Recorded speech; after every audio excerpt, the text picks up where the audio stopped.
Hello everyone, खमागणियन, welcome to the world of story. फिर से मैं आप लोगों के सामने एक और नया रियल सुपरनेचुरल एक्सपीरियंस लेकर। जिंदगी में हम कई रास्तों पर चलते हैं। कुछ रास्ते हमारे जाने पहचाने होते हैं, लेकिन कुछ रास्ते हमारे लिए अनजान होते हैं।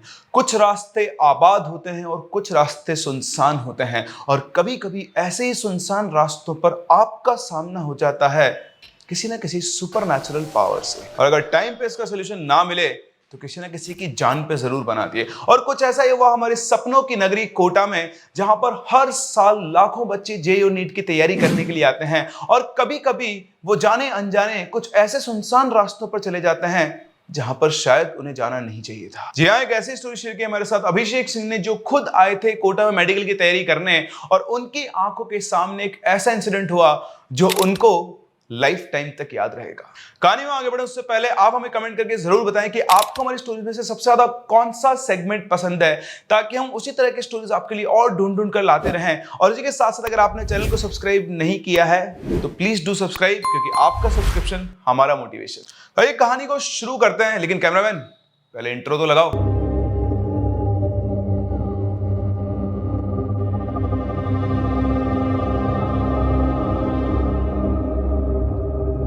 तो एक कहानी है अभिषेक सिंह की, जो एमपी के ग्वालियर डिस्ट्रिक्ट से बिलोंग करते थे। यंग एज से ही अभिषेक को डॉक्टर बनने का सपना था। वो जब 10th क्लास में था तो उस 10th क्लास के अंदर वो 10th बोर्ड की तैयारी कर ही रहा था। साथ ही साथ वो पूरी रिसर्च करता रहता था कि कौन सी कोचिंग अच्छी है, कहाँ सबसे अच्छे रिजल्ट आ रहे हैं और कहाँ जाकर उसको पढ़ाई करनी है। 10th बोर्ड खत्म होने के बाद अपने पापा के पास पहुंचा। उसके पापा को भी उसकी इच्छा पता थी। उनके पापा ने कहा कि बेटा, अब तो तुम्हारा 10th का बोर्ड हो गया है, अब 11वीं 12वीं तुमको मेडिकल की तैयारी करनी, तो बताओ ग्वालियर से करना चाहोगे या इंदौर से। तो कहता है कि पापा, मैंने सारी रिसर्च की हुई है, मैं तैयारी करूंगा तो सिर्फ कोटा से। अगले ही महीने बैच शुरू होने वाला है 11th क्लास का। 2 साल जम के तैयारी करूंगा और मैं मेडिकल का एग्जाम निकाल के ही आऊंगा। इकलौता बेटा, उनकी उसको बाहर भेजने की, अकेले भेजने की इच्छा तो नहीं थी, लेकिन उसके जिद के आगे उनकी एक नहीं चली। फिर उनकी मम्मी बोलती कि आजकल के बच्चे कहाँ पढ़ना चाहते हैं, अगर इसका पढ़ने का मैंने तो आप जाने दीजिए ना, बढ़िया है, खुद से पढ़ेगा, पढ़ाई करेगा और हमें इस पर पूरा भरोसा है, ये एग्जाम जरूर क्रैक करेगा। तो इस तरह से अभिषेक और उसके पापा एडमिशन डेट से पहले कोटा जाते हैं और एक बहुत फेमस कोचिंग के अंदर उसका एडमिशन करवाते हैं। एडमिशन करवाने के बाद वो लोग हॉस्टल ढूंढने जाते हैं। हॉस्टल देखते देखते उसके पापा से बोलते हैं कि बेटा, एक काम करो, डबल शेयरिंग का रूम ले लो, तुम्हारे साथ तुम्हारा कोई रूम पार्टनर रहेगा तो बढ़िया रहेगा। 2 साल का लंबा समय है ना, बीच बीच में तुम्हें सपोर्ट, इमोशनल सपोर्ट का भी जरूरत रहेगा, तो इसलिए काम करते हैं, पर डबल शेयरिंग वाला रूम लेते हैं। तो अभिषेक बोला ठीक है पापा, मुझे कोई दिक्कत नहीं है। तो वो लोग रूम ढूंढना शुरू करते हैं और वो पहुंचते हैं हॉस्टल में। इसका नाम था कमला स्टार रेजिडेंसी। तो कोचिंग से करीबन 500-600 मीटर दूर ये हॉस्टल था। ये लोग वहां पहुंचते हैं। फर्स्ट फ्लोर पर अभिषेक को एक रूम पसंद आता है, जो कि डबल शेयरिंग का होता है, लेकिन रूम अभी पूरी तरह से ऑक्यूपाइड नहीं था। मतलब जो रूम पार्टनर था वो भी नहीं आया था। अभिषेक वहां पर पहला स्टूडेंट था। उन लोगों को रूम पसंद आ गया। उनके फादर वार्डन के पास जाते और बोलते हैं कि भैया, रूम तो पसंद आ गया है, लेकिन अभी तो ये अकेला है और पता नहीं वो दूसरा जो लड़का आएगा वो कैसा आएगा, अगर वो सही नहीं हुआ तो इसको पढ़ने नहीं देगा, इसकी पढ़ाई खराब कर देगा, थोड़ा हमें कंफ्यूजन हो रहा है। तो जो वार्डन था वो भी एज में यंग ही था और इत्तेफाक से वो भी एमपी से ही था। तो बोलता है, अंकल जी आप परेशान ना हो, ठीक है, मोड़ा का ध्यान तो मैं पूरा रख लूंगा, आप इसको रहने दो, मैं हूं ना, इसका रूम पार्टनर आएगा, अगर वो लड़का अच्छा नहीं हुआ, इसको प्रॉब्लम हुई तो मैं रूम चेंज करवा दूंगा, आप बिल्कुल भी चिंता मत करो। और वैसे भी 10 से 15 दिन के अंदर हॉस्टल पूरा भर जाएगा और अपने यहाँ पर सारे ना अच्छे पढ़ने वाले बच्चे ही होते हैं, जो भी ऐसे इस तरह के बच्चे होते हैं हम उनको यहाँ पे रखते ही नहीं है। तो वो अच्छे से उनको पापा को समझाता है, क्योंकि वो लड़का भी एमपी से ही था, तो इनके फादर का थोड़ा होता ना एक कनेक्शन का बैठ जाता है, आप सेम स्टेट के होते हैं बाहर किसी जगह के अंदर जाकर। तो उन्होंने बोला चलो ठीक है, तुम भी सही कह रहे हो। तो अभिषेक से बोलते कि बेटा अभिषेक, कोई भी दिक्कत आ जाए ना, भैया से बोलने से बिल्कुल मत चूकना। तो वार्डन कहता है, अरे हाँ अभिषेक, तुमको ऐसी कोई भी दिक्कत तुम बताया ना, 24 घंटे मैं तुम्हारी सेवा में हूँ। अंकल जी आप आराम से ग्वालियर जाओ, अभिषेक की चिंता बिल्कुल छोड़ दो। तो इस तरह से वो अभिषेक को सेटल करते हैं। अभिषेक बोलता है कि पापा मैं रह लूंगा, कोई ना कोई रूम पार्टनर आ जाएगा, दिक्कत होगी तो मैं आपको ही फोन करके बता दूंगा। तो इस तरह से बातचीत होती है, वो उसको सेटल करके वापस ग्वालियर चले जाते हैं। 2 दिन बाद एक और लड़का हॉस्टल में रूम देखने आता है। इसका नाम होता है अंशु पांडे। अंशु पांडे दिल्ली से आया था और उसने भी सेम कोचिंग में एडमिशन लिया था जहां पर अभिषेक का एडमिशन हुआ था। वो रूम देखता है, उसे रूम पसंद आता है और वार्डन से बोलता है कि वो ये रूम ले लेगा। तो जो वार्डन होता है वो अभिषेक को अंशु से मिलाता है। थोड़ी देर दोनों बातचीत करते हैं, तो उन दोनों की आपस में ठीक ठाक जम रही थी। वो अंशु के पेरेंट्स से भी मिलता है, वो बातचीत करते हैं, बताते हैं अपने बारे में। तो ये लोग बहुत ही धार्मिक प्रवृत्ति के लोग थे और देवी माता के भक्त थे, दिल्ली में रहते थे, ब्राह्मण फैमिली से बिलोंग करते थे। यूपी की एक ओरिजिनलिटी यूपी से हुई थी, यूपी की ब्राह्मण फैमिली थी, अभी अपने काम के सिलसिले में दिल्ली रहते थे। तो इस तरह से उनके अंशु के माता पिता ने भी अभिषेक से बातचीत की, सब कुछ सेटल हुआ। दोनों ही बच्चे एक ही तरह के थे, उनके माँ बाप भी निश्चिंत होकर जा रहे थे कि चलो जो दूसरा इसको अंशु को जो रूम पार्टनर मिला है वो भी अच्छा लड़का है, पढ़ने लिखने में उसका ध्यान है, और इस तरह से वो भी उसको सेटल करके वापस दिल्ली के लिए निकल जाते हैं। अब यहाँ कोटा में अभिषेक और अंशु की क्लासेस चालू हो गई थी। दोनों की कोचिंग के साथ साथ दोनों का बैच भी सेम ही अलॉट हुआ था, तो दोनों साथ साथ ही रहते, साथ साथ ही कोचिंग जाते, और इस तरह से दोनों के बीच में बॉन्डिंग और गहरी होती जा रही थी। दोनों बहुत अच्छे दोस्त बन गए थे बहुत ही छोटे इंटरवल ऑफ टाइम में। मैं आपको बता दूं, कोटा के अंदर जो दोस्ती पनपती है वो लाइफ टाइम तक चलती है। मैं और आप में से कई ऐसे लोग होंगे जो इस चीज का लाइव एग्जांपल होंगे। कोटा में जो आपके दोस्त बने थे वो आज तक भी आपके बहुत क्लोज फ्रेंड्स हैं।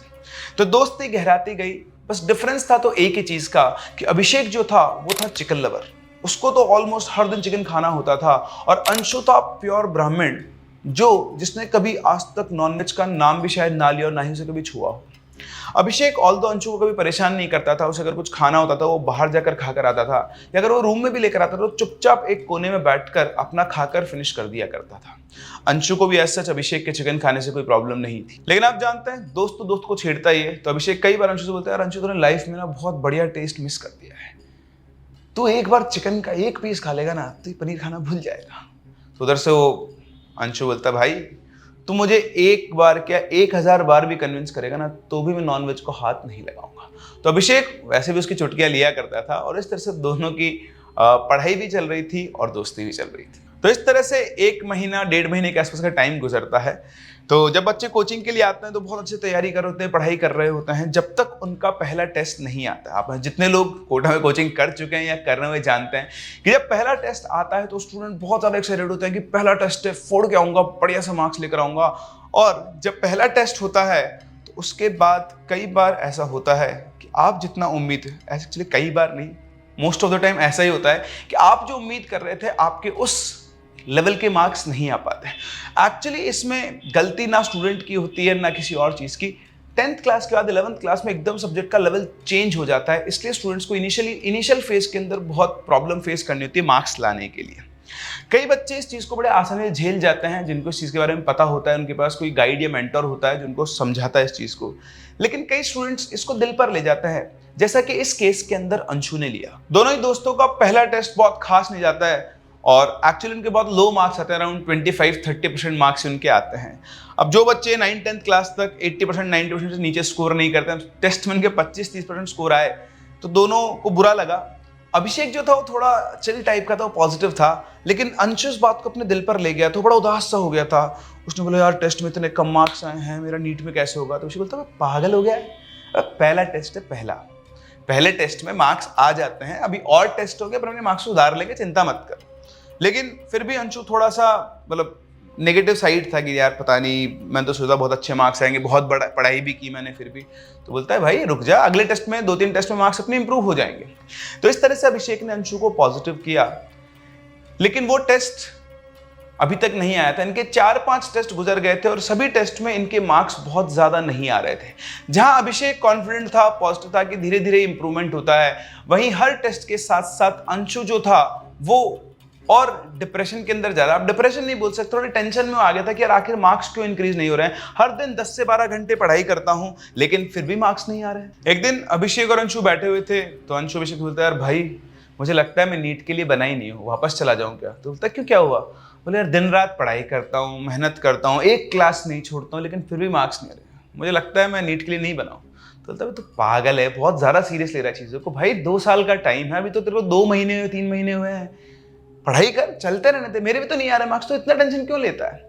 लेकिन अंशु बहुत ज़्यादा सीरियस ले गया था चीज़ों को। इवन उसने अपने पेरेंट्स से बात करना ही बंद कर दिया। जब 2-3 दिन उसने अपने पेरेंट्स से बात नहीं की तो उसके पेरेंट्स का अभिषेक के पास कॉल आता और पूछते कि क्या हो गया बेटा, हमसे बात क्यों नहीं करते। तो बोलता है, अंकल ये पढ़ाई को लेकर ज़्यादा ही सीरियस हो गया, इसके टेस्ट में मार्क्स नहीं आ रहे हैं, इसलिए थोड़ा परेशान रहता है। तो बोलता है, बेटा तुम इसका ध्यान रखना, हमको बहुत चिंता है। बोला, अंकल आप चिंता मत करो, ऐसी कोई घबराने वाली बात नहीं, मैं हूं ना यहाँ पे, मैं इसका पूरा ध्यान रख रहा हूँ, और अगर आपसे ये बात नहीं करे तो आप मुझसे कॉल कर लेना, मैं आपको बात करवा दूंगा। तो उन्होंने बोला कि अभी बात करा दो। तो अभिषेक ने फ़ोन दिया कि ले बात कर दो। तो नहीं, मेरे को बात नहीं करनी, मैं बाद में बात कर लूँगा।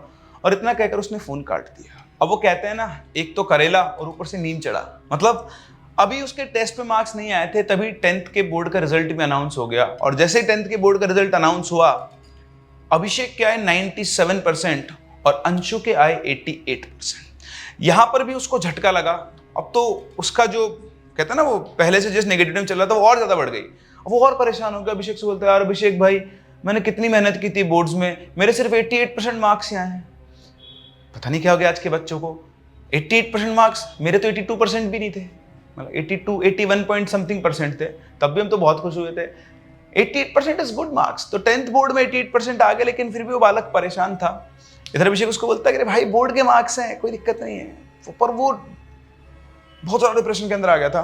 तो आज तो अभिषेक ने ज़बरदस्ती उसके पापा को फ़ोन मिला और अंशु की उसके पापा से बात करे। उसके पापा बोलते हैं कि बेटा, ये तो बोर्ड के मार्क्स हैं, तुम अब आगे चले जाओगे, तुम्हारे इन बोर्ड्स के मार्क्स को कोई पूछने वाला है। जब तुम 12वीं पहुंचोगे तो तुम्हारे 10वीं के मार्क्स कोई नहीं पूछेगा। जब तुम कॉलेज में पहुंचोगे तो तुम्हारे 12वीं के मार्क्स कोई नहीं पूछेगा। चिंता मत करो, तुम्हारा सिलेक्शन होगा नहीं होगा हमें कोई चिंता नहीं है। तुम आराम से बस अपनी पढ़ाई के ऊपर ध्यान दो, पढ़ाई करो, इससे ज़्यादा तुम्हें और कुछ करने की जरूरत नहीं है। अभी तो तुमको 2-3 महीना हुआ है, 2 साल तैयारी करनी है। देवी माता पे विश्वास रखो और चुपचाप अपना काम करते रहो। तो इस तरह से उसके फादर ने उससे बात की। उनसे बात करके अंशु का दिल थोड़ा हल्का हुआ और वो उनसे बात करके थोड़ा पॉजिटिव है कि उसके पेरेंट्स को उसके ऊपर भरोसा है। अब दोनों दोस्त मिलते हैं। अंशु से बोलता है कि चल भाई, अब अपन एक टाइम टेबल बनाते हैं, है ना, आपने भी बनाया होगा। तो उन्होंने एक टाइम टेबल बनाया जिसमें रोजाना 10 से 12 घंटे पढ़ेंगे। और टाइम टेबल का जो पहला दूसरा दिन होता है वो आदमी बहुत एक्साइटेड रहता है। तो पहले दिन पूरा उन्होंने बैठ के वो पढ़ाई कर रहे थे। ऑल्दो अंशु थोड़ा बहुत अब बाहर आ गया था अपने उस नेगेटिव थॉट से, लेकिन अभी वो पूरी तरह से बाहर नहीं था, लेकिन वो चुपचाप बहुत सीरियस होकर अपनी पढ़ाई कर रहा था। रात के करीबन 10 बजे थे। तो अंशु एकदम अभिषेक से बोलता है, यार अभिषेक भाई, एक बात बता, साले तो 97% लेकर आया है, कम से कम पार्टी दे दे, कुछ खिला के ला, मुझे बहुत तेज भूख लग रही है। अभिषेक की बात सुनकर अंशु बहुत एक्साइटेड हो गया कि चलो यार, बहुत दिनों बाद दोस्त ने कुछ बोला है, वरना तो चुपचाप सड़ू शांत की तरह बैठा रहता। उसने बोला ठीक है भाई, लेकिन तो बोलने बहुत लेट हो गया, 10 बज गए, वार्डन ने गेट बंद कर दिया हुआ। तो वो लोग जिस जगह पर रहते थे वहां पर हॉस्टल जो था 10 बजे बंद हो जाता था, उससे एग्जिट, एंट्री एग्जिट दोनों ही, और आसपास की शॉप्स और कैफे भी बंद हो जाते थे। लेकिन अभिषेक को कुछ ऐसी जगह पता थी जो शटर डाउन करके रात को 12-1 बजे तक भी इनको चीज़ें दिया करती थी। तो उसने बोला कि यार, गेट तो बंद हो गया होगा, लेकिन तूने बहुत दिनों बाद कुछ खाने के चाहता है, तेरे को तो खिलाना पड़ेगा। एक तो वार्डन भैया से सेटिंग करनी पड़ेगी और बाहर जो गार्ड घूम रहे हैं उन गार्ड से भी सेटिंग करनी पड़ेगी, तभी अपन चलकर कुछ खा के आ सकते हैं। तो अभिषेक वार्डन भैया के पास पहुंचता बोलता है कि भैया, वो अंशु को ना कुछ खाना है, बहुत दिनों बाद बोल रहा है, आपको पता ही है बहुत दिनों से परेशान चल रहा है, उसको कुछ खिला लाऊं क्या? तो जो वार्डन था, जो वही लड़का था एमपी वाला, उसको पता था कि अंशु बहुत टाइम से परेशान चल रहा है। तो वो अभिषेक बोलता है, हाँ चल ठीक है, खिला ला, लेकिन सुन 12 बजे से पहले आ जाना। तो जैसे एक प्रॉब्लम सॉल्व हुई, वो लोग हॉस्टल गेट के पास पहुंचे तो देखा कि बाहर एक तो पुलिस की जिप्सी जो थी वो पेट्रोलिंग कर रही थी, और आसपास में जो कोचिंग के गार्ड्स हैं वो भी घूम रहे थे। तो उनको लगा कि यार, अगर इन्होंने पकड़ लिया तो आज का प्लान फेल हो जाएगा। तो अभिषेक ने अंशु से बोला, सुन, मेरे को ना एक शॉर्टकट रास्ता पता है, उस रास्ते से चलते हैं, गार्ड वार्ड कोई भी अपने को पकड़ नहीं पाएगा। तो चुपचाप हॉस्टल गेट खोलते हैं, मौका देकर, जैसे गार्ड थोड़ा दूर होते हैं, और हॉस्टल के पीछे से एक रास्ता था जो बिल्कुल ऑलमोस्ट रात के टाइम पर सुनसान ही रहता था, और वहाँ से एक दुकान थी जो शटर डाउन करके बच्चों को पेटीज ये सब खिलाया करती थी। तो दोनों बिना कुछ सोचे समझे पिछले रास्ते से निकलते, और 5 मिनट की दूरी पर ही एक कैफे था। ये लोग उस कैफे के अंदर पहुंचते हैं तो वहां पर इनको इनके हॉस्टल में रहने वाले रोहित भैया मिल जाते हैं, जो कि बेसिकली ड्रॉपर थे और वो इन्हीं के हॉस्टल में रहा करते थे। उनको देखते ही बोलते हैं, अरे अंशु, अभिषेक, तुम इतनी रात को यहाँ पर क्या कर रहे हो? तो बोलते कि भैया, इसको कुछ खाना था तो इसलिए मैं इसको यहाँ ले आया। तो तुमको गार्ड्स नहीं रोका? बोलता गार्ड्स? तो अंशु बोलते थे, गार्ड्स क्या रोकेंगे भैया, अभिषेक के पास हर चीज का सोल्यूशन है, हमको शॉर्टकट वाले रास्ते से लेकर आ गया। तो रोहित बोलता, अच्छा वो भूतिया रास्ता? तो अंशु बोलता, क्या भैया, मेडिकल के स्टूडेंट होकर कुछ भी बोलते हो, भूत जैसी चीज कोई चीज नहीं होती है, रास्ता सुनसान है, भूतिया नहीं है। तो उसको देखकर रोहित हंस देता है और उसकी बात को टाल देता है। अब जो रोहित था, उसकी अंशु और अभिषेक से अच्छी खासी बोलचाल थी। एक्चुअली रोहित पूरे हॉस्टल में फेमस था, वो ड्रॉपर स्टूडेंट था, तो जो 11th-12th क्लास के बच्चे थे उन सबको डाउट बता दिया करता था, कभी मना नहीं करता था। तो सभी लोग उसको अच्छे से जानते थे और अच्छा से उसका बोलचाल था। तो इन तीनों ने वहां पर पेटीज खाई, कोल्ड ड्रिंक पी, और उसके बाद निकल पड़े अपने हॉस्टल के लिए उसी रास्ते से। अब जैसे ही हॉस्टल में पहुंचे, तो हॉस्टल में पहुंचने के बाद अचानक से अंशु बोलता, ओ शिट। तो दोनों लगे क्या हुआ, यार मैं अपना फ़ोन कैफ़े पे भूला हूँ। अभिषेक उससे बोलता है भाई तू श्योर तो है ना? तो अंशु बोलता है हाँ भाई, मैंने फ़ोन वहाँ टेबल पे रखा था, मुझे पक्के से याद है मैं फ़ोन वहाँ पे भूल के आ गया हूँ। तो रोहित बोलता है सुन मेरे पास कैफ़े ओनर का नंबर है, मैं उसको कॉल करके पूछ लेता हूँ। तो उसने उसको कॉल किया, उसने बोला कि हाँ भैया फ़ोन यहीं पर है और मैं उसे अपने पास रख रहा हूँ, आप आकर ले जाना। अब इतने में ही 12 बज चुके थे और तो और एक गार्ड ने उनको स्पॉट भी कर लिया था और रोहित उस गार्ड से बात कर रहा था। तो इधर से अंशु अभिषेक से बोलता है कि यार भाई सुन, तुम वार्डन से गेट खोलो, उस गार्ड को संभालो, मैं भागकर फटाफट से अपना फ़ोन लेकर आता हूँ। तो अभिषेक बोला हाँ ठीक है चल हम इनको संभालते हो, तो जल्दी जा और फटाफट से जाना, टाइम मत लगाना। तो भागता हुआ उसी रास्ते से वापस जाता है और ये दोनों यहाँ पर उस गार्ड और वार्डन को संभाल रहे होते हैं। वार्डन भी उठ के आ जाता है, वो गार्ड को संभालता है, समझाता है कि ठीक है बच्चे तो कुछ खाने गए थे यार, तुम भी इतना क्या लोड ले रहे हो। सेटिंग वेटिंग करते हैं, इन दोनों को अंदर लेते हैं। इस पूरे प्रोसेस में करीबन 15 से 20 मिनट गुजर चुके थे। माइंड इट, वो रास्ता सिर्फ 5 मिनट का था, मतलब जाना 5 मिनट और आना 5 मिनट। अगर कोई दौड़ के जाएगा तो 7 से 8 मिनट में अंशु को वापस आ जाना चाहिए था। उधर उस गार्ड ने भी वार्डन भैया को बहुत कुछ बोल दिया था, तो वो भी गर्म हो गया, बोले तुम लोग साले नौकरी खाओगे मेरी, कहाँ गए थे तुम लोग, और वो अंशु कहाँ है? तो तभी सभी लोगों को ध्यान आता है कि अंशु को गए हुए तो करीबन 15-20 मिनट हो चुके, वापस क्यों नहीं आया? उन्होंने बोला कि भैया वो तो कैफे पे अपना फोन लेने गया था, अभी तक क्यों नहीं आया? रोहित कैफे में वापस से फोन करता है और पूछता है, तो बोलता है जो ओनर था कैफे का, बोले भैया उसको निकले हुए तो करीबन 10-15 मिनट हो चुके हैं, वो तो आया था और फोन लेके चला गया। तो इधर ही बोलते हैं अभी तक क्यों नहीं पूछा? वो 10 मिनट और वेट करते हैं। इधर जो वार्डन था उसका गुस्सा और बढ़ता है, तो बोलता है तुम साले मेरा ना काम धंधा बंद करवाओगे, कहाँ गया वो? तो बोलते पता नहीं यार, वो तो अपना फोन लेने गया था। तो 10 मिनट वेट करके तीनों वहां से बाहर निकलते हैं अंशु को ढूंढने, उसी शॉर्टकट रास्ते से। थोड़ी दूर चलते उन्हें रास्ते में अंशु पड़ा हुआ मिलता है, वो बेहोश पड़ा हुआ। तो तीनों भागकर उसके पास जाते हैं, उसके गाल पे थप्पड़ मारते उसको हिलाते हैं। थोड़ी देर रहने के बाद वो होश में आता है, तो उठते हुए चारों तरफ देखता है, बोलता है क्या हुआ, मैं यहाँ कैसे आ गया? तो बोलता हमें क्या पता यार, तू हमें बेहोश मिला यहाँ पर, क्या हुआ तेरे साथ? तो बोलता पता नहीं भाई, मैं तो फोन लेके वापस आ रहा था, बस अब तुम तीनों मुझे एकदम से उठा रहे हो। तो रोहित बोलता है अभी इसको उठाओ और हॉस्टल लेकर चलो, हो सकता है टेंशन या डिहाइड्रेशन से बेहोश हो गया हो, कल डॉक्टर को दिखाएंगे।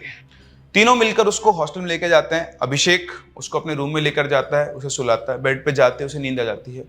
अभिषेक को भी लगता है कि पहले से ये टेंशन के अंदर है, शायद उस वजह से, या फिर हो सकता है कि तबीयत थोड़ी ठीक नहीं, उस वजह से बेहोश हो गया हो। नेक्स्ट डे मॉर्निंग में अभिषेक अंशु के पापा को कॉल करता है और बोलता है कि अंकल अंशु थोड़ा ना डिप्रेशन में चल रहा है, मतलब थोड़ा परेशान सा रहता है, तो आप एक काम करो ना 10-15 दिन के लिए आप यहाँ पर आ जाओ, इसके साथ रह लो, तो ये भी थोड़ा पॉजिटिव हो जाएगा। उसने ये तो नहीं बताया कि रात को क्या हुआ था। उसके पापा ने बोला कि बेटा देखो अभी तो मैं काम से ना शहर से ही 10-15 दिन के लिए बाहर आया हुआ हूँ, लेकिन जैसे मैं घर पहुंचूंगा सीधा, मतलब घर भी नहीं जाऊंगा, मैं सीधा कोटा ही आ जाऊंगा। तो मैं काम करो, कल इसको एक काउंसलर के पास लेकर जाओ कोचिंग में, मैं कोचिंग में भी फ़ोन कर देता हूँ, मैं वार्डन को भी फ़ोन करता हूँ, वो इसका ध्यान रखेंगे, और बेटा तुम भी जरा इसका ध्यान रखो। तो बोला अरे अंकल ऐसी भी कोई घबराने वाली बात नहीं है, मैं हूँ, रोहित भैया हैं और वार्डन भैया, हम इसका पूरा ध्यान रखते हैं, बट मैं तो इसलिए बोल रहा था कि आपसे इसकी बॉन्डिंग अच्छी है, आप आओगे तो थोड़ा आपके साथ रहकर ये खुश हो जाएगा। तो बोले कि बेटा मैं ज़रूर आ जाऊँगा, बस मेरा काम खत्म हो जाए, काम खत्म होते ही मैं सीधा कोटा ही आऊँगा। तो रोहित और अभिषेक सेम डे ही उसको कोचिंग में काउंसलर के पास लेकर जाते हैं। काउंसलर से उसकी बातचीत होती है, उसको बोलता है कि इसको ना रोज़ाना शाम को 6 बजे मेरे पास 15 से 20 मिनट के लिए लेकर आया करो, और थोड़े दिन इसको स्टडी से ब्रेक दो, ज़्यादा ये पढ़ाई के चक्कर में घूम दिमाग में बातें घुमा घुमा के थोड़ा वो हो गया, उसको थोड़ा खुश रखो। तो बोला ठीक है। अब अभिषेक तो क्लास जाता था, लेकिन अंशु पिछले 3-4 दिन से क्लास नहीं जा रहा था, वो चुपचाप बैठा रहता था रूम के अंदर ही, और खाना पीना भी उसने बहुत कम कर दिया था। थोड़ा चेहरे फेशियल एक्सप्रेशंस भी उसके अजीब से हो गए थे, एकदम से चेहरे पे डलनेस आ गई थी। लेकिन जैसा कि काउंसलर ने कहा था कि अभी उसको ब्रेक चाहिए स्टडीज से, तो अभिषेक भी उसको फोर्स नहीं करता था क्लासेस जाने के लिए। तो अभी ये सब होते 4-5 दिन ये थे कि रात को 11:30 बजे के आसपास अभिषेक अपने रूम में बैठा हुआ था और अंशु शाम को वॉक पर गया था, वो अभी तक नहीं आया था। तो घबरा जाता और रोहित को कॉल करता कि रोहित भैया अंशु इवनिंग पे वॉक को निकला था खाना खाने के बाद, और वो अभी तक भी वापस नहीं आया है। तो रोहित उसको बोलता है सुन ये बात किसी और को मत बताना, बेमतलब का तमाशा होगा, तू और मैं चलते हैं उसको ढूंढ कर लेकर आते हैं। तो ये दोनों चुपचाप हॉस्टल से निकलते हैं और उसको ढूंढते हैं। करीबन आधे घंटे तक ढूंढने के बाद उनको अंशु उसी सड़क पर मिलता है जहां पर वो बेहोश हुआ था। वो वहां पर एक पत्थर पर बैठा हुआ था और पत्थर पर बैठकर वो किसी से हंस हंस के बातें कर रहा था। अभिषेक की जैसे भी नजर पड़ती है रोहित से बोलता है देखो भैया ये महाराज को यहाँ बैठकर हवा में बातें कर रहे हैं और हम इसको ढूंढ ढूंढ कर हर जगह ढूंढ ढूंढ कर परेशान हो रहे हैं। वो अंशु को आवाज लगाते हैं अंशु, लेकिन अंशु पे कोई फर्क नहीं पड़ता, वो वही हवा में बड़बड़ा रहा था। तो वो जाकर अंशु को हिलाता है अंशु, तो उसे हिलता चौंकता है, बोलता क्या हुआ? तो उनको दोनों को देख के बोलता तुम यहाँ? तो बोलता तेरे को पता है क्या टाइम हो गया है, कहाँ था तू अब तक? तो टाइम देखता है तो करीबन 12:10 हो चुके थे। तो बोलता है कि यार मैं तो वॉक पे निकला था, टाइम का पता ही नहीं चला। तो यहाँ क्या कर रहा है, यहाँ को बैठा है? बोलता पता नहीं, कुछ पता ही नहीं था। उसको उठाते हैं, पकड़ के चल रूम पर, वरना बहुत ज्यादा तमाशा हो जाएगा। वो दोनों अंशु को उठाते हैं, लेकिन अभिषेक को एक बात समझ नहीं आती कि वो बात किससे कर रहा था। तो वो उससे पूछता है कि तू पहले बता तू बात किससे कर रहा था? तो बोलता किसी से नहीं कर रहा था। तो बोलता नहीं रोहित भैया ये कुछ बात कर रहा था ना? तो बोलता है हाँ ये बात कर रहा था। तो बता किससे बात कर रहा था? तो उन्होंने 4-5 बार उससे क्वेश्चन पूछा, बार बार कि किसी से बात नहीं कर रहा था, किसी बात नहीं करता। अब जैसे छठी बार उन्होंने उससे क्वेश्चन पूछा, वो झुंझलाकर ऐसे बोलता है कार से बात नहीं कौर बात। समझ में नहीं आया वर्ग के, चौंक के दोनों सुनकर। इसका मतलब था कि किसी से बात नहीं कर रहा था, समझ में नहीं आता है तुमको। लेकिन उन दोनों की बात समझ नहीं कि उसने क्या बोला। वैसे बात तो उसने सही बोली, उन दोनों को समझ में नहीं आता है क्या बोला। खैर द पॉइंट इज कि वो एक अलग लैंग्वेज में बात कर रहा था। दोनों चुपचाप उसको पकड़ा, रूम में लेकर आए। रोहित बोलता है तो इसको सुला दे, इसका दिमाग सरक गया, कल देखते हैं इसका क्या करना है। तो अभिषेक बोलता है रोहित भैया आपको कुछ अजीब नहीं लग रहा है इसका बिहेवियर? रोहित बोलता है हाँ यार अजीब तो लग रहा है, इतनी तो कोई डिप्रेशन वाली बात नहीं जितनी ये एक्टिंग कर रहा है, पर क्या कर सकते हैं, छोड़ना। बोलते हैं नहीं भैया इसके ऊपर ना वाकई में कुछ ना कुछ है। तो बोलता कुछ ना कुछ क्या है? तो बोलता है इसके ऊपर कुछ ना कुछ ऊपरी चक्कर है। बोलता है क्या बकवास कर रहा है, तेरे को कैसे पता? फिर बोलता है वो प्रिंस सर है ना, वो अपनी स्टोरी में बहुत बार बताते हैं कि ऐसा होता है ना, तब इस चीज़ का भी ध्यान देना चाहिए। तो बोलता है कौन प्रिंस सर? मुझे केमिस्ट्री पढ़ाते हैं। तो बोलता है हाँ वो स्टोरी तो सुनाते हैं, देखो ये रही।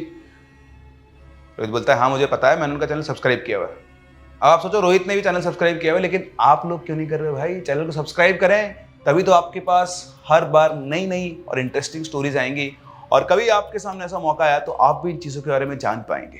खैर रोहित उसको बोलता है इसको सुला दे, कल देखते हैं इसका क्या करना है, और वो अपने रूम में चला जाता है। इधर अभिषेक अंशु को उसके बेड पर सुलाता है और खुद अपने बेड पर जाकर लेट जाता है। आज अभिषेक को नींद नहीं आ रही थी, वो अंशु को ही ऑब्जर्व कर रहा था। वो देखता है कि अंशु अभी लेटा हुआ था, लेकिन करीबन आधे घंटे के बाद अंशु अपने बेड के ऊपर बैठ जाता है और वापस से उस अनजान सी लैंग्वेज के अंदर कुछ ना कुछ बड़बड़ा रहा होता है। अभिषेक को उसको देखकर डर लगता है। आप इमेजिन करें रात को करीबन 1 तो बज चुका था, 1-1:30 बजे के आसपास का टाइम था। आपके रूम में कोई नहीं और आपका रूम पार्टनर बेड पर बैठा हुआ है ऐसे आलती पालती मारकर, और वो कुछ बड़बड़ा रहा है एक अजीब से लैंग्वेज के। अभिषेक की हालत टाइट हो गई थी। वो तभी से आवाज बोलता है अंशु भाई मेरी बहुत फट रही है, तू क्या बड़बड़ा रहा है भाई, तू क्या बोल रहा है? लेकिन अंशु के ऊपर उसकी आवाज का कोई फर्क नहीं था। अभिषेक को कुछ समझ नहीं आ रहा था, लेकिन जैसे उसने हिम्मत जुटाई, वो फटाफट से उठा और भागकर उसने कमरे की लाइट ऑन की। लाइट ऑन करते हुए देखता है कि अंशु बिल्कुल उसे पसीने होकर बेड के ऊपर बैठा हुआ था। और जैसे उन्होंने लाइट ऑन की, अंशु की आंख खुल गई। तो आंख खुली तो उसको नॉर्मल लगा, तो अभिषेक को भागते भाई अंशु तू क्या कर रहा था, तू क्या बढ़ रहा था? तो बोलता है क्या बढ़ रहा था यार, मैं तो सो रहा था आराम से, और तूने लाइट क्यों ऑन कर दी? लाइट बंद कर, सो जा। इतना बोल के अपने बेड पे लेट गया और चुपचाप सो गया। अभिषेक को इतना डर लगा कि वो ठीक से सो ही नहीं पाया, वो लाइट ऑन करके पड़ा रहा और जाने कब उसे नींद आई। सुबह उठकर वो अपनी क्लास गया। क्लास जाकर वो वापस 2 बजे अपने रूम पे आया तो उसने देखा कि अंशु अभी तक सो रहा है। उसको अभी तक सोता हुआ देखकर उसने उसको उठाया, बोला अंशु उठ भाई, इतना भी तेरे को क्या डिप्रेशन या टेंशन हो गई कि रात दिन में तो 2 बजे तक सो रहा है और रात को तो अजीब से हरकतें कर रहा था, तो ठीक तो है ना? अंशु उठता और बोलता है यार भाई पता नहीं, ऐसा लग रहा है कि रात भर सोया नहीं हूँ, सोता ही रहूँ दिन भर, अजीब सा बॉडी के अंदर पेन हो रहा है और बहुत तेज भूख लग रही है यार, कुछ खाने का मंगवा दे। तो अभिषेक बोलता है ये हुई ना बात, यार भूख तो मेरे को बहुत तेज लग रही है, एक काम करते हैं आज मेस का नहीं खाएंगे, मैं बाहर से अपन दोनों के लिए ऑर्डर कर देता हूँ। अभिषेक अंशु का मन अच्छा करने के लिए सब बोलता है, तो अभिषेक दोनों के लिए खाना ऑर्डर करता है। वो अपने लिए चिकन लॉलीपॉप और अंशु के लिए उसके फेवरेट छोले भटूरे ऑर्डर करता है। बोलता है कि भाई अपन दोनों ने खाना ऑर्डर कर दिया है, अपन दोनों भाई बैठ के खाएंगे। ये होती है कोटा की दोस्ती। दो अनजान लोग जो सिर्फ 2 से 3 महीने पहले मिले, उनकी बॉन्डिंग इतनी स्ट्रांग हो जाती है कि वो एक दूसरे की भाई की तरह या माँ बाप की तरह भी केयर करते हैं। जब अंशु परेशान था तो उसका दोस्त उसकी फैमिली की तरह केयर कर रहा था कि चल इसके लिए खाने के लिए मंगवाता हूं। उसको ये भी पता था कि उसको क्या पसंद है क्या नहीं पसंद है, और ये है कोटा की दोस्ती। खैर दोनों दोस्तों का ऑर्डर आता है। अभिषेक अंशु के सामने उसके छोले भटूरे रखता है और खुद दूसरे पलंग पर जाकर बैठकर अपना चिकन लॉलीपॉप खा रहा होता है। वो चिकन लॉलीपॉप खा रहा होता है, खाते खाते उसकी नजर अंशु के ऊपर पड़ती है। तो देख रहा होता है कि अंशु उसको एक अलग ही नजरों से घूर रहा है, बिल्कुल ऐसी से लालची नजरें होती है ना, खाने के लिए लालची। देखना होगा आपने कभी किसी को कि आप कुछ खा रहे हो और किसी इंसान को खाना बहुत पसंद है और वो आपको नजर डाल रहा है, बिल्कुल ऐसी नजरें थी। उसको देखकर अभिषेक रुक कर बोलता है क्या वो अंशु, तो अपना छोला भटूरा क्यों नहीं खा रहे हो? और मुझे इस तरह से क्यों घूर रहे हो, चिकन खाना है? तो जैसे उसने बोला उधर से अंशु बोलता है हाँ चिकन खाना है। अभिषेक के लिए ये बड़ी अजीब सी बात थी। उसे पता था अंशु 100% वेजिटेरियन है। आज से पहले कई बार उसने उसको चिकन के लिए बोला था, लेकिन अंशु ने साफ मना कर दिया था। आज सिर्फ एक बार बोलते ही अंशु ने जिस एक्सप्रेशन से बोला चिकन खाना है, और सिर्फ बोला नहीं, इतना बोलते ही वो उसके बेड पर आकर बैठ गया और उसके प्लेट में से उठाकर चिकन लॉलीपॉप खाने लग गया। और सिर्फ 2 से 3 मिनट में वो सारे लॉलीपॉप खत्म कर लेता है, उठकर बाथरूम में जाता है और बाथरूम में फिर बड़बड़ाने लगता है उसी अजीब से लैंग्वेज के अंदर जो अभिषेक को बिल्कुल समझ में नहीं आ रही थी। लेकिन अभिषेक के लिए ये बहुत शॉकिंग मोमेंट था कि जितने स्पीड से वो खुद नॉनवेज नहीं खा पाता है, उसे कहीं तेज स्पीड से अंशु ने पूरा नॉनवेज साफ कर दिया। अंशु वापस बाथरूम से आता है, अपने बेड पर बैठता है और उसे कहता है भाई मेरे को नींद आ रही है बहुत तेज, थोड़ी देर में सोऊंगा, मेरे को डिस्टर्ब मत करना। इधर अभिषेक भी रात को सोया नहीं था। वो सोचता तो है पर ठीक है, वो भी जाकर अपने बेड पर सो जाता है। शाम को उठता है करीबन 4 बजे के आसपास, 4-5 बजे के आसपास, तो देखता है कि अंशु रूम में नहीं था, हो सकता है बाहर कहीं गया। तो वो अपना काम कर रहा होता है, कुछ सामान लेने के लिए वो निकलता है, शायद रोहित से कुछ काम था उसको। तो रास्ते में उसको उसी के ऊपर वाले फ्लोर पे रहने वाला लड़का मिलता है, वैभव। तो वैभव से मिलता है तो वैभव चलते चलते रुकता है, पूछता है अरे अभिषेक वो तेरा रूममेट है ना अंशु? बोलता है हाँ। लेकिन थोड़ा सरक गया है क्या यार वो? तो क्या हुआ? तो यार छत के ऊपर घूम रहा है और घूमकर उड़िया में गाने गा रहा है। तो उसे बोलता उड़िया मतलब? तो बोलता उड़िया मतलब क्या? उड़िया? उसने कभी बताया नहीं यार वो उड़ीसा से है, वो तो सबको बोलता है कि दिल्ली से हूँ। इतना बोलकर वैभव तो चला जाता है, लेकिन अभिषेक का दिमाग ठनकता है और उसको समझ में आता है कि जो लैंग्वेज अंशु बोल रहा था वो उड़िया लैंग्वेज है। अब अभिषेक का शक यकीन बदल चुका था और वो समझ गया था कि पहली बात तो वो जो लैंग्वेज बोल रहा है वो उड़िया लैंग्वेज है। एक दूसरी लैंग्वेज उसको आती नहीं है, उसको अच्छे से पता है, वो उसकी फैमिली से मिला है कि अंशु दिल्ली से बिलोंग करता है, उसका ओरिजिन यूपी से, वो कभी उड़ीसा गया ही नहीं है। और दूसरा, आज दिन में उसका इस तरह से नॉनवेज खाना। वो सीधा रोहित के रूम पर पहुंचता है और साथ साथ वार्डन भैया को बुलाता है और पिछले 3-4 दिनों में जो भी इंसिडेंट हो सारे इंसिडेंट उनको बताता है। उनकी बात सुनकर वार्डन भैया बोलते हैं कि यार कुछ तो है, लेकिन चलो पहले टेरेस पे चलकर देखते हैं कि वहां पे कर क्या रहा है। तीनों जैसे ही टेरेस पर पहुंचते उनके होश उड़ जाते हैं। टेरेस की बाउंड्री वॉल के ऊपर अंशु चल रहा था और वो हंसते हुए में गाने गा रहा था। उसको देखते बिना कुछ सोचे समझे रोहित चिल्लाता है अबे अंशु क्या कर रहा है, मर जाएगा अगर गिर गया तो। इतना बोलते ही अंशु ऐसे मुंडी रोहित की तरफ करता है, एक अजीब सी स्माइल देता है और फिर नीचे ग्राउंड की तरफ घूम जाता है, जैसे कि वो उस वॉल से जंप करने वाला है। वैसे करने वाला होता है कि तभी अचानक से जो वार्डन भैया होते हैं वो पहले उसके पास पहुंच उसका हाथ पर से नीचे खींचते हैं और जैसे वो नीचे गिरता है खींच के थप्पड़ मारते हैं। थप्पड़ पड़ते ही वो वहीं का वहीं बेहोश हो जाता है। बेहोश होते ही रोहित और अभिषेक उसके गिरते वहां पहुंचते हैं तो देखते हैं कि तो बेहोश हो गया। तो एक बार तो वार्डन में डर जाता है कि मरमुरा नहीं गया हो, फिर वो देखता है कि हाँ ठीक है सब कुछ ठीक है। तो उसके बाद उसको उठाते हैं और उसके रूम के अंदर लेकर आते हैं। अभिषेक का बुरी तरह घबरा गया था, वो सीधा उसके पेरेंट्स को फोन करता है और सारी बात बताता है। उसके पेरेंट्स सुनकर भी बात से घबरा जाते हैं और वो सीधा कोटा के लिए निकल लेते हैं। इधर जो वार्डन था वो थोड़ा बहुत चीज जानता, तो बोलता है कि इसको कोई डिप्रेशन नहीं है, इसके ऊपर का चक्कर है। मेरे पापा के दोस्त पुजारी है पास के मंदिर में और वहाँ लेकर चलते हैं, जब तक से मम्मी पापा आते हैं इसका चेकअप करवा लेते हैं, उनसे उनको दिखाते हैं। तो ये लोग तीनों उसको होश में लाते हैं।